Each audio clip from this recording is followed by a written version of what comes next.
Hey, what's going on, guys? It's up here at Sandland Adventures. They have these blue Dune Buggy rides you can go on. They also have some sand rail rides. These rides here are like $16 a person, and the sand rail rides are like $35 a person. Over here they have a really cool putting green bumper boats. This is here in Florence, Oregon. And they got this really cool go-kart track that I'd like to come up here and check this out. Little Honda engines, Honda powered carts. They have a two-seater and one-seaters. So just out having a little bit of fun today. It's Bobby's day off and my day off today. Okay, I have a 5-year-old. Oh, okay, I'll take that back. Yeah. So you ready for this ride? Yeah.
It's kind of a nice view of the beach here.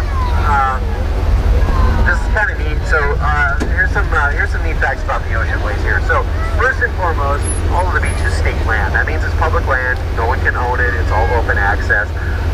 For us out here in the Sandland Dunes, we have beach access we can drive on, but that can't be said about all the other OHV areas. If you go south of here to the next riding area, which is down in Winchester Bay, they don't actually have beach access. So some different areas you can do different things. Incidentally, because it's state land, and historically this is actually a highway system. So even in mind, guys, people back in the 40s were still going on vacation, going up to the sea lion caves and the lighthouse and traveling along the coastline. Not a lot of road systems on the coastline back in the 40s, and so a lot of those areas when we travel through here, you have to travel on the beach in order to go up and down the coastline. And so they still run it very similar with a 25-mile-an-hour speed limit. We don't have the same amount of accessible beach areas anymore. Like I said, most of it's restricted access. Generally speaking, before anybody really knew how unique these particular areas were along the coastline, it wasn't a concern. They were just trying to figure out what to do with all the sand that was basically blowing everywhere. And so the beach grass was first put in around mouths of the river systems to kind of combat that sand blowing up the coastline, basically bringing all of the sand right off the ocean and then blocking river systems, things like that.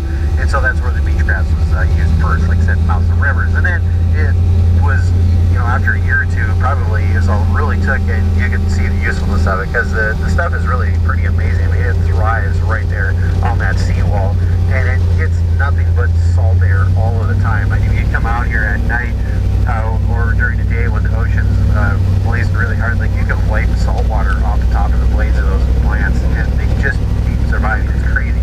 So once the beach grass was introduced and it was established, what it basically does traps any of the sand in the beach grass, and then the grass kind of grows around it and creates a series of these little grass hummocks that all tie together to essentially make a big seawall.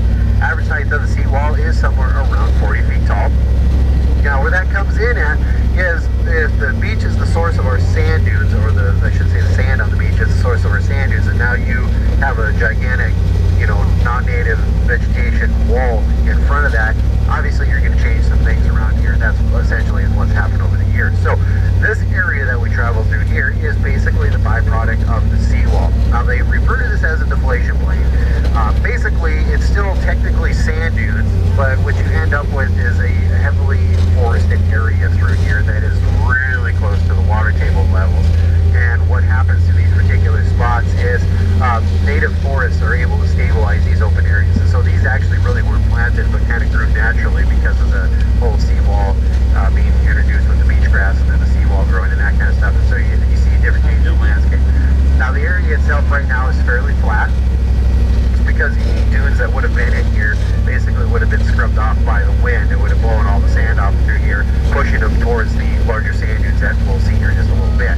Now, in the wake of that, what you get is a lot of areas that have seasonal flooding issues. You're in the middle of summer or middle of August or first part of August right now, and we haven't had really any significant rainfall for the last few months.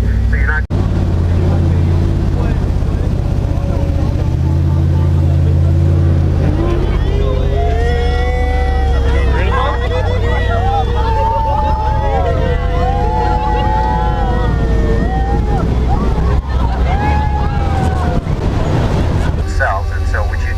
is this very distinct bowl shape through here, which this pattern with the wind blowing around through here would keep the sand from actually covering up the top of the dune. It just kind of blows around in a circle.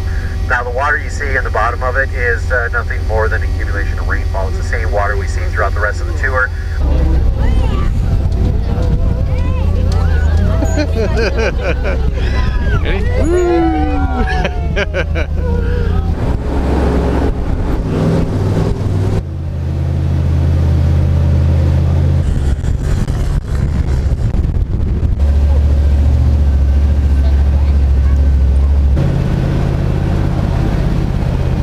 The whole city of Florence here in front of us. Basically, it's the Seawall Valley is what they call that.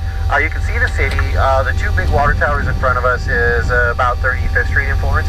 A little bit of a view of the river, and fog is still kind of hanging along the coastline. Normally from here you could actually see up to the Sea Lion Caves, which is about 15 miles from here. But again, fog's